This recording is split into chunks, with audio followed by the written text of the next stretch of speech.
My mother said it the same way she would have asked for more ice for her glass. She said, "We left her on the porch with a blanket. We'll deal with it tomorrow." And she went on cutting a tomato, as if she had been talking about the weather. My phone was propped between my shoulder and ear, one hand still inside the drawer where I keep the cutlery, and the other holding a fork I hadn't gotten around to placing. I don't remember breathing for several seconds. I do remember that the fork was still in my hand when I asked her who she was talking about, even though I already knew the answer. She was talking about my grandmother. She was talking about Elvira, 78 years old, 5 feet tall, left lung operated on in 2019. The woman who taught me to fry an egg without breaking the yolk. The woman who, I had just heard, my parents had left sitting on a porch in January in Denver with a wool blanket and a bag with 3 changes of clothes. Because, and I quote, "the residents didn't have a free bed yet, and we couldn't have her at home for one more night." My name is USA. I'm 34 years old and I work as a forensic auditor at a downtown Denver firm, in a glass building where the coffee tastes like cardboard and all my colleagues believe my skill is reviewing numbers. In reality, my skill is noticing when something doesn't add up before I can explain why. It was Tuesday, 7:43 p.m. My kitchen smelled of onions browning because I had started preparing a soup I never finished. Outside, it was snowing. That fine, dry January snow that doesn't accumulate but does freeze. In Denver, when it falls like that, the temperature drops to 15 degrees Fahrenheit in 2 hours. I know this because every winter I check the thermometer on the balcony before watering the plants. My mother kept talking about the tomato. My father in the background said something about the game. I hung up without saying goodbye. It wasn't a theatrical gesture. It was more like closing a folder when you've seen enough. I left the fork on the counter, turned off the burner, and stared at the onion, still in the oil, darkening until it stopped mattering. I didn't put on my coat. I already had it on before the call because I had just come in from work. I took the keys from the ceramic bowl where my grandmother once told me that keys sleep better in ceramic than in metal. I walked down 3 flights of stairs instead of waiting for the elevator. I drove to my parents' house, 22 minutes on I-25, with the heater on full blast and no music. I didn't cry during the drive. I didn't hit the steering wheel. I didn't rehearse a speech. The way you stop talking to someone when you already know that words won't give you anything back. I arrived at the porch. She was there. The blanket was dark green, the one she used on the sofa when I was 8 years old. Her hands were tucked between her knees and her lips were purple. She looked at me as if she were waiting for a bus she knew wasn't coming. I said, "Grandma, are we leaving?" I didn't say anything else. She nodded as if she had been waiting for me all along. I helped her into the car. My mother opened the door as we were already pulling away. She said my name once. I said, "Too late." In my apartment, I sat her in the big armchair, put 2 more blankets on her. I heated water with honey and lemon because it was the only thing I remembered she used to make for me when I had a fever. She fell asleep within 20 minutes with her shoes still on. I took them off.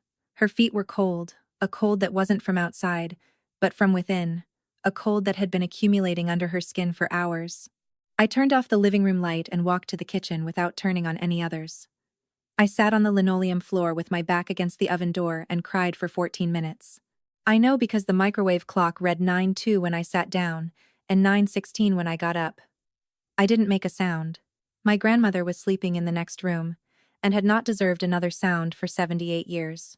When I got up, I washed my face with cold water, put on the coffee maker, took out my laptop, and opened a blank document.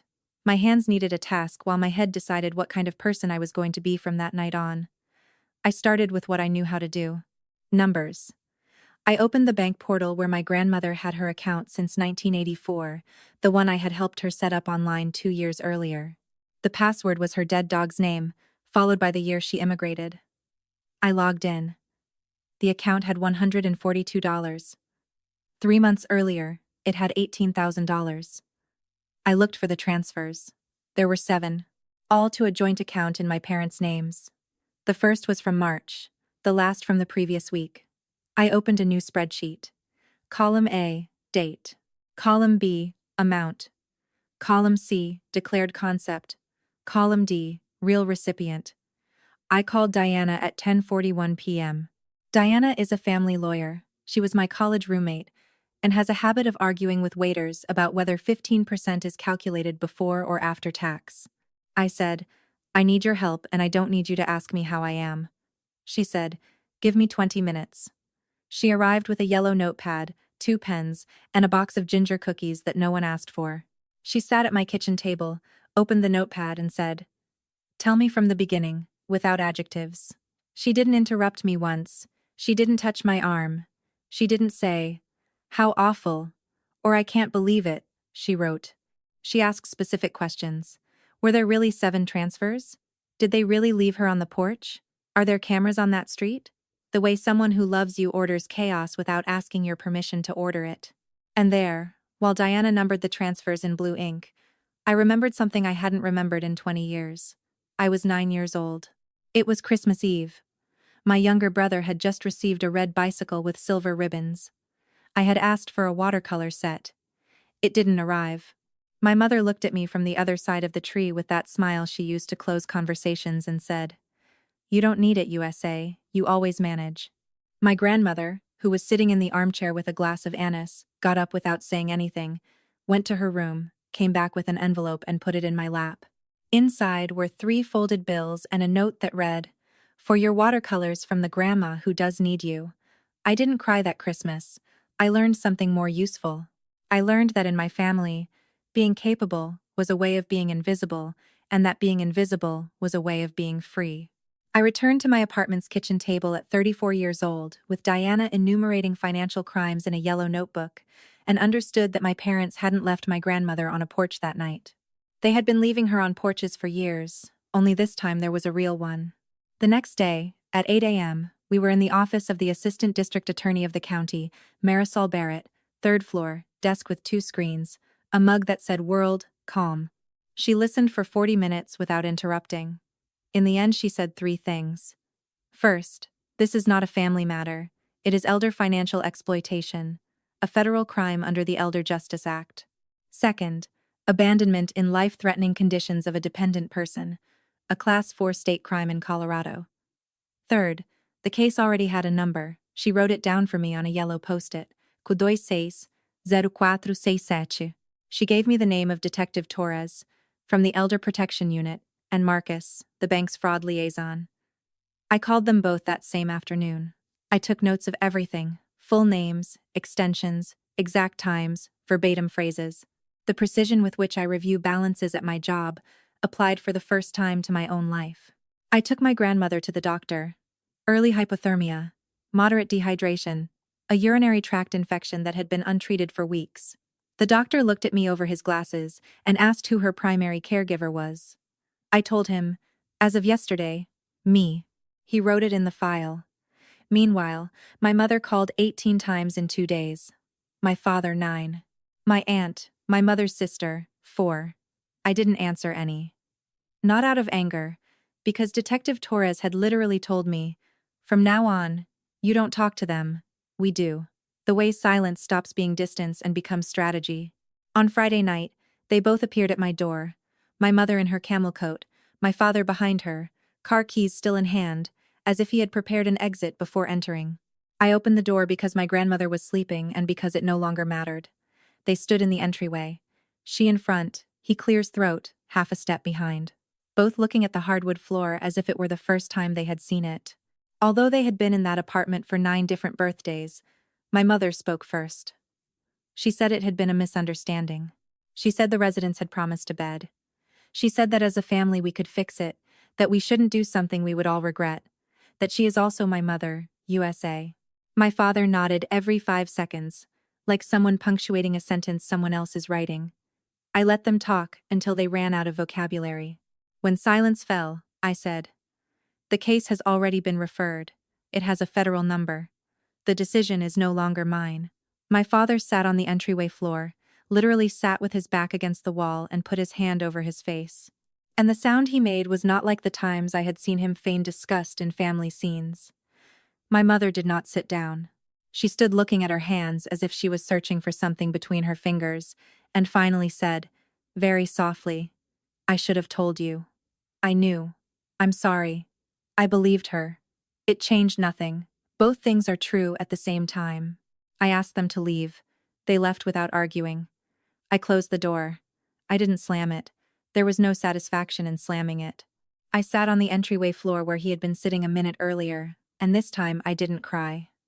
The silence of the apartment was different. It was a silence that belonged to me. 6 months later, my parents signed a restitution agreement for $22,400, plus interest. Payable in 36 installments. My father received 3 years probation. My mother, community service and a mandatory course on elder care, which, if you think about it for 2 seconds, has an irony that requires no comment. My grandmother lives with me. She has her own room painted a soft yellow that she chose at the hardware store by pointing with her finger because she couldn't remember the word. Her credit score, which I repaired while resolving everything else, is now 11 points higher than it was before this started. I talk to my parents every 2 or 3 weeks. Short calls, specific topics, no past. We are not distant. We are not close. We are for the first time being honest about the real limits of what we are capable of giving each other. Smaller than I would have wanted at 20 years old, more sustainable than anything we had before, Diana still comes on Saturdays. She still argues with the Thai food delivery driver about whether the 20% tip applies to the subtotal or the total with tax. She never changes her mind, never wins the argument, never stops having it. This morning, Saturday 9/11, I am sitting at the kitchen table with a cup of coffee that is no longer hot. The light comes in through the window in a particular way, sideways yellow. My grandmother is watering a plant on the balcony. She hums something I don't recognize. Diana asked me last week while folding napkins in my kitchen if I was still angry with them.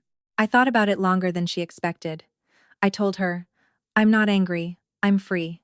There's a difference, and the difference matters. Anger keeps looking at the thing that hurt you. You're still tied to it by the rope of resentment. Freedom is not the absence of what happened. What happened is not erased. Freedom is that what happened stops being the main fact of your life. It stops being the first sentence with which you introduce yourself. It stops being the lens through which you read every new encounter. If you have ever been the one who always manages, the capable one, the one who doesn't need, the one who figures things out, the strong daughter, the responsible granddaughter, the woman everyone calls when something breaks, and no one calls when she breaks. Listen to me. First, the abandonment of a dependent adult is a crime, not a family disagreement, and you have the right to call the police and not your aunt. Second, check the accounts of the elderly people you love, even if you feel disloyal, because the real disloyalty always happened before, in the room where no one looked. Third, an apology can be true and still not be enough, and you are allowed to believe it and move on at the same time. And now the questions. Have you ever said yes when everything inside you is saying no? Just because you are the one who always says yes? Have you confused being needed with being loved? Look at your hands right now, where you are listening to me. Those hands have already carried enough. It's not too late to decide what they are going to carry from tomorrow. It's not too late to make a different decision. My grandmother from the balcony just said my name. I'm going to go. The coffee is already cold.